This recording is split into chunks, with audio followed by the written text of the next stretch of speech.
চল এবার ডাইনোসরের ডিমের খোসাগুলো বাঘ মামার গুহায় রেখে আসি।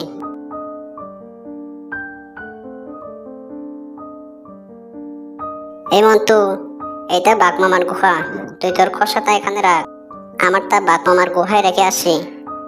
বল্টু, সাবধানে যাস, ভেতরে গিয়ে আবার বাঘ মামার হাতে মার খেয়ে আসিস না। তুই তো ভয় পাস না তো? বাঘ মামা ঘুমোচ্ছে।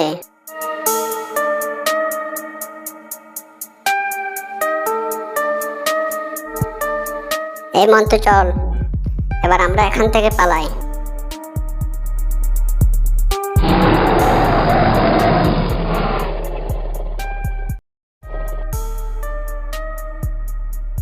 এই বল, কে আমার ডিম খেয়েছে? আমি জানি না ডাইনোসর, তোমার ডিম কে খেয়েছে?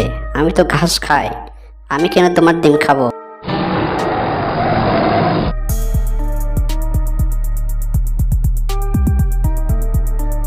এই বল, কে আমার ডিম খেয়েছে? আমি জানি না ডাইনোসর, কে তোমার ডিম খেয়েছে? আমি তো সত্য সত্য মাছ, ডাল আর শামুক খাই, আমি কেন তোমার ডিম খাবো?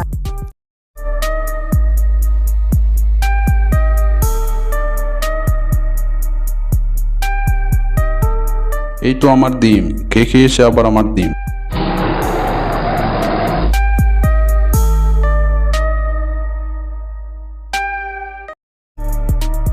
কি ব্যাপার ডাইনোসর ভাই, তুমি এত রেগে আসো কেন?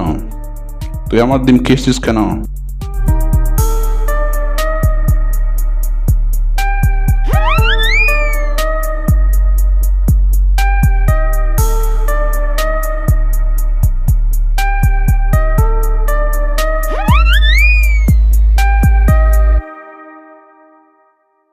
মনে হয় ডাইনোসর বাঘ মামাকে তাড়া করেছে, আমাদেরকে ধরতে পারলে আমাদের কেউ রক্ষে থাকবে না।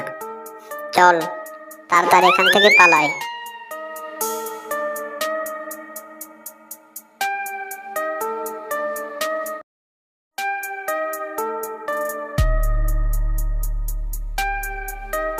এই দাঁড়া বলছি, দাঁড়া, পালিয়ে যাবি কোথায়?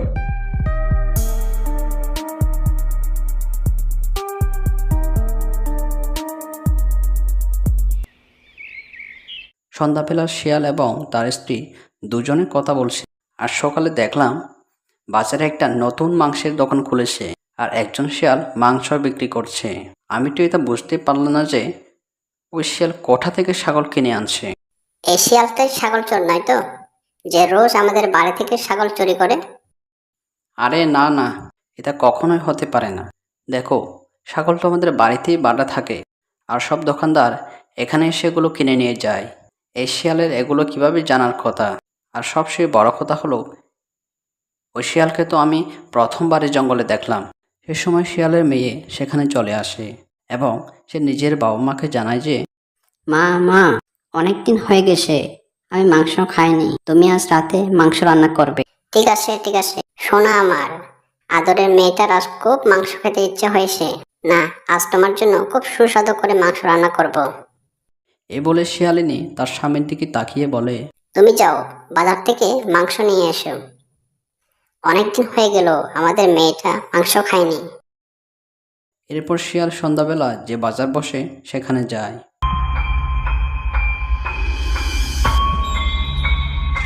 বাজারে গিয়ে শিয়াল দেখে চারদিকে শুধু অন্ধকার আর অন্ধকার, সব দোকানই বন্ধ হয়ে গিয়েছিল, কোনো পশু পাখিকেও দেখা যাচ্ছে না। এরপর সে নিজের মনে মনে বলল যে একবার ওই শিয়ালের দোকানে গিয়ে দেখা যাক না, যদি খোলা থাকে। এরপর সে দোকানের দিকে এগোয়। সেখানে গিয়ে দেখে দোকান বন্ধ, কিন্তু ফাঁক দিয়ে আলো বেরিয়ে আসছে। দোকান তো বন্ধ আছে, ভিতরে যদি মাংস পড়ে থাকে তাহলে আমার মেয়েটা অন্তত মাংস খেতে পাবে। অনেক দিন থেকে বেচারের মাংস খাওয়া হয়নি, আর আজও অনেক দিন পর বাবার কাছে কিছু চেয়েছে, আজকে অবশ্য ওকে মাংস খাওয়াতে হবে। একথা বলে সে দোকানের সামনের দিকে যায় এবং জানলা দিয়ে উঁকি মেরে দেখে এই শিয়ালটি হঠাৎ করে ডাইনিতে পরিণত হয় এবং সে ছাগলের মাংস খেতে থাকে।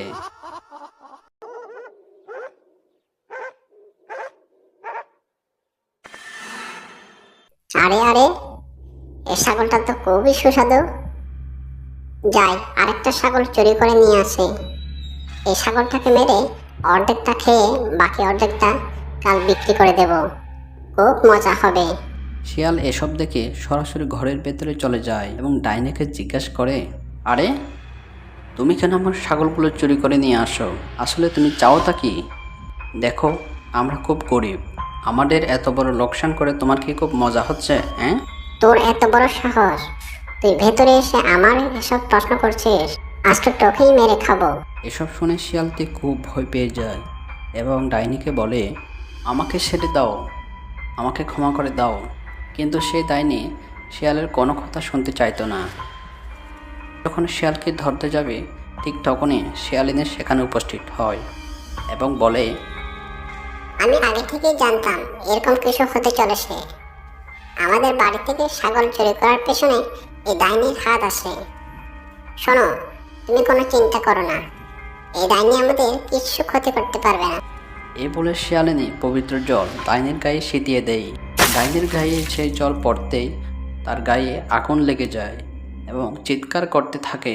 এরপর সে ডাইনি পুড়ে ছাই হয়ে যায় এবং চিরকালের মতো অদৃশ্য হয়ে যায়। এর কিছুদিন পর শিয়াল একটি মাংসের দোকান দেয় আর জঙ্গলের সকল পশু পাখিরা শিয়ালের থেকে মাংস কিনে। মাংস খেয়ে সবাই খুব খুশি হয়